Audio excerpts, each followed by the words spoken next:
Kashmir traders and manufacturers federation, मेरे साथ ही president Narayan मोडू साहब, मेरे साथ सीनियर वाइस प्रेसिडेंट जनाब सोफी मोहिद्दीन साहब, वसीम साहब और दूसरे दीगर हमारे एग्जीक्यूटिव्स बैठे हैं। तो आप उन सब की तरफ से मैं आपको खुश आमदीद कहता हूँ कि आपने इतने शॉर्ट नोटिस पे हमारी कॉल पर रिस्पॉन्ड किया। तो आज का जो प्रेस कॉन्फ्रेंस है, इसके दो मुद्दा हैं। एक है कि जो कल मोहतरमा जो हमारी फाइनेंस मिनिस्टर साहिबा हैं, जनाब मोहतरमा निर्मला सीतारमन जी, उनने जो बजट पेश किया उस पर हमारी जो एक तबसरा हमारा भी बनता है कि कश्मीर के हवाले से हमारा क्या उसमें रहा और क्या नहीं रहा। दूसरा, जो आने वाला बजट हमारा पेश होगा एक दो दिन में, जो मोहतरम जनाब उमर अब्दुल्ला साहब पेश करेंगे, उसमें हमारी एक्सपेक्टेशंस क्या हैं। हमने बारहा बात किया, आपके माध्यम से हमें एक बार फिर इस पर बात करना चाहिए। जहाँ तक कि यूनियन बजट का सवाल है, तो हम इसको कई एक जगह पे खुशाइन मानते हैं, बट कई एक जगह पे उतना हौसला अफजा इसमें नहीं रहा। अगरचे एक तरफ हमारी कैंसर की मेडिसिन सस्ती हुई, स्मार्टफोन सस्ते हुए, होम अप्लायंसेस सस्ती हुई, तो मगर कई एक प्रायोरिटी सेक्टर्स में जो है हमारा उतना जो एलोकेशंस जो रही वो नहीं हो पाई। अगर हमने मेडिकल टूरिज्म की बात की, बट जो टूरिज्म की हैंड होल्डिंग हम एक्सपेक्ट कर रहे थे वो नहीं हुई। कनेक्टिविटी में अगर थोड़ा बहुत हुआ है, बट बाकी चीज़ों में भी कुल मिला के अगर हम जम्मू के जो हिंदुस्तान के बजट की बात करें जो इस बार पेश हुआ, तो हम इसको कहेंगे कि एक मिला जुला बजट है। कश्मीर के हवाले से थोड़ी मायूस कुन रही है हम लोग। ऑल्दो जो बजट हमारा 2000 करोड़ बढ़ाया मैडम ने, मगर हम उतने इससे सेटिस्फाई नहीं रहे, क्योंकि हमारी एक्सपेक्टेशंस को सेंट्रल गवर्नमेंट से इससे थोड़ी ज़्यादा थी। क्योंकि जो हमारे मसाइल के मुताबिक, हमारे मसाइलों के अजाले के लिए जो रकम हमें दरकार थी, उस हिसाब से शायद कम आई है। मेरे ख्याल से हम उम्मीद रखते हैं कि आपके माध्यम से कि भाई जो हमारी फाइनेंस मिनिस्ट्री है वो इसको रिकंसिडर करेगी और आने वाले दिनों में शायद कुछ हमें स्पेशल पैकेजेस का भी बात हो। अब जहां तक आने वाले बजट्स की बात हुई है, हम ऑलरेडी पीछे इस बारे में जो है गवर्नमेंट को अपना मेमोरेंडम पेश कर चुके हैं। अनफॉर्चुनेटली कई एक तंजीमों को पता नहीं, शायद शॉर्ट नोटिस पे जो उमर अब्दुल्ला गवर्नमेंट साहब के जो सेक्रेटरी साहिबान है जो फाइनेंस डिपार्टमेंट वगैरह के, उनने प्री बजट मीटिंग्स बुलाई थी, बट कई एक सेक्टर हमें पता चला, परसों ट्रांसपोर्ट वाले मिले तो they have been skipped off, मैंने कई एक छोड़ चुके हैं। तो जिसका हमने पुरजोर उसमें हमने अपना रिजॉल्वमेंट बताया, बट फिर भी हमने अपनी सजेशंस वगैरह गवर्नमेंट ऑफ द टाइम को भेजी है, जिसमें हमने उनसे कुछ एक चीज़ों में इमीडिएट रिड्रेसल मांगा है और कुछ लॉन्ग टर्म चीज़ों पे बात करी है।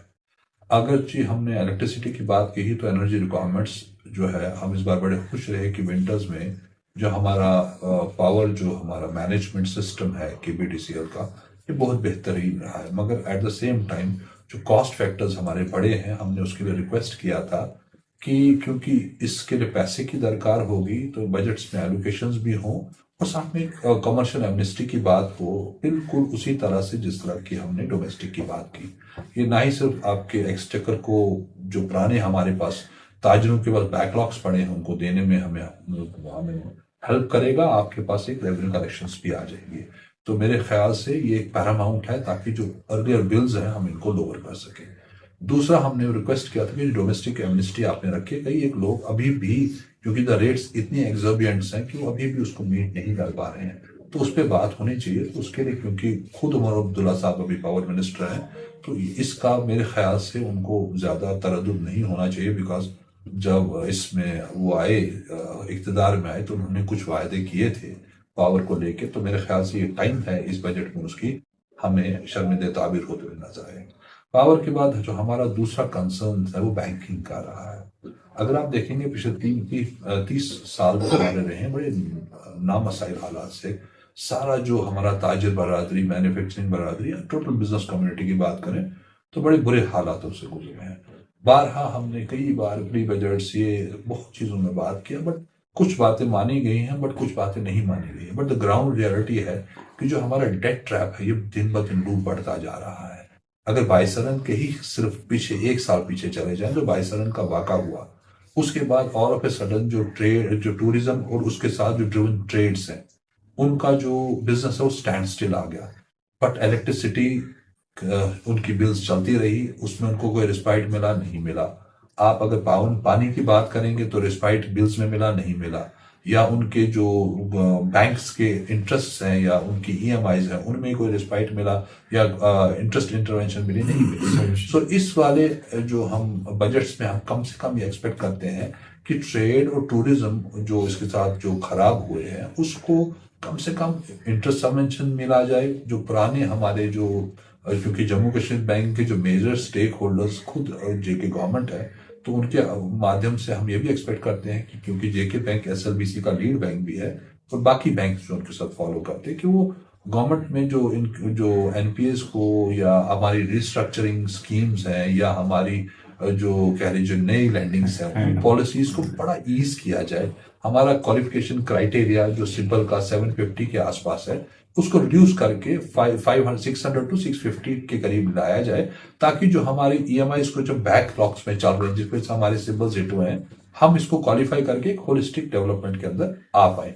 नए जो लोग हैं जो हमारी एसएलबीसी का जो तरीकेकार रहा है कि वो अपने एंड से जो है वो उसमें रूल्स लगाते हैं, अगर जी कोई गवर्नमेंट मुलाजिम ढूंढता है या कहता है कि आप मॉर्टिगेज दीजिए, जबकि जो स्कीम गवर्नमेंट की है चाहे वो स्टेट की हो या सेंटर की हो दोनों उसको नहीं मांगते हैं, बट अनफॉर्चुनेटली यहाँ उनसे डिमांड किया जाता है, जिसकी वजह से जो स्कीम का जो बेसिक प्रायोरिटी लैंडिंग का जो कॉन्सेप्ट है वो खत्म हो जाता है, जो at the end of the day एक जो यंग एंटरप्रेन्योर है उसको रोजगार से पीछे रखता है। तो अगर हमारा जो परेशानी दूसरी भी रही है कि अगर ट्रेड की अगर हम हैंड होल्डिंग करें, अगर हम सारे कश्मीर डिवीजन की बात करें तो हम एक अच्छा खासा नंबर है ट्रेडर्स का, बिजनेस कम्युनिटी का, जिसके अंदर मिनिमम पर यूनिट पे हम 2 से 3 को एम्प्लॉय कर सकते हैं। जो कि अगर 1 लाख जॉब्स की अगर हमने पीछे बात करी है उमर अब्दुल साहब ने, तो मेरे ख्याल से road map trade and commerce के पास ही है कि हम जो इमीडिएट आप जॉब्स की बात करें वो हम दे सकते हैं। बस हमें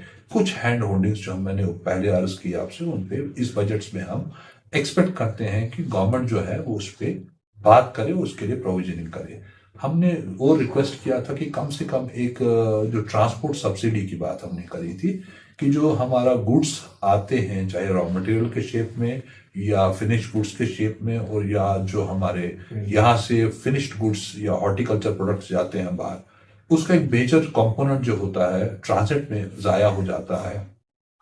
अगर चाहे हम हॉर्टिकल्चर की बात करें या आते वक्त जो ट्रांजिट टाइम है, बिकॉज कई बार जो हमारी नेशनल हाईवे है 10-10 दिन 15-15 दिन बंद रहती है इस वक्त भी, तो उस सूरत में ये बड़ा इंपॉर्टेंट रहता है कि हम ऑल्टरनेटिव जो रूट्स हैं उनको एफोर्डेबल बनाएं। उसके लिए हमारी नज़र रेलवे रेल्स का जो लिंक अभी हमारे को खुशाइन एक तोहफा मिला है, उसमें जो रेल का लिंक है उसको दोबारा ऑर्गेमेंट करने की जरूरत है, और उसमें एक प्रॉपर जो हमारा जो रेट्स ऑफ जो कह लीजिए टैरिफ्स हैं उनको लोअर, अगर government of Jammu and Kashmir उसको सब्सिडाइज करे ताकि हम अपने प्रोडक्ट्स को ला और ले जा थोड़े सब्सिडाइज रेट्स पे करें, तब हम नेशनल मार्केट्स या इंटरनेशनल मार्केट्स में कम्पीट कर सकते हैं। अब रहा जो हमारा फॉरेन एक्सचेंज लेटर्स हैं, वो कश्मीर आर्ट्स हैं, जो उसके रिलेटेड जो हमारा कॉटेज इंडस्ट्री है वो अपने सबसे बुरे टाइम से गुजर रहा है।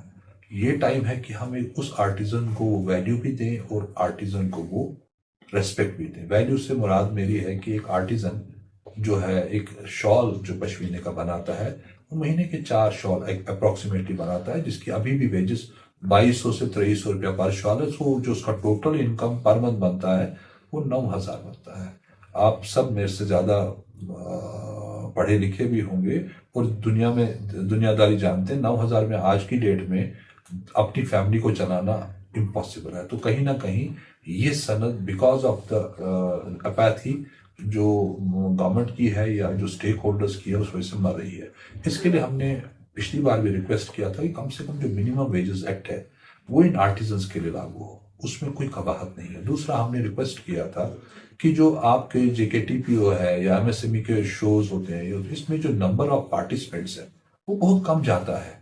30-40 लोग आप सारे कश्मीर से आर्टिजन्स को बूस्ट करने के लिए लेते हो, मेरे हिसाब से वो ऊँट के मुंह में जीरा भी नहीं आता। तो कहीं ना कहीं द नंबर ऑफ शोज और द नंबर ऑफ पार्टिसिपेंट्स को बढ़ाना है, उनको हैंड होल्ड करके उनको आगे ले जाना है, ताकि एक होलिस्टिक, अगर आप आर्टिजन को बीच में से मिडल मैन को निकालना चाहते हैं तो आर्टिजन्स की अपलिफ्टमेंट के लिए इसकी प्रोविजन करना बहुत ज़्यादा इम्पोर्टेंट है।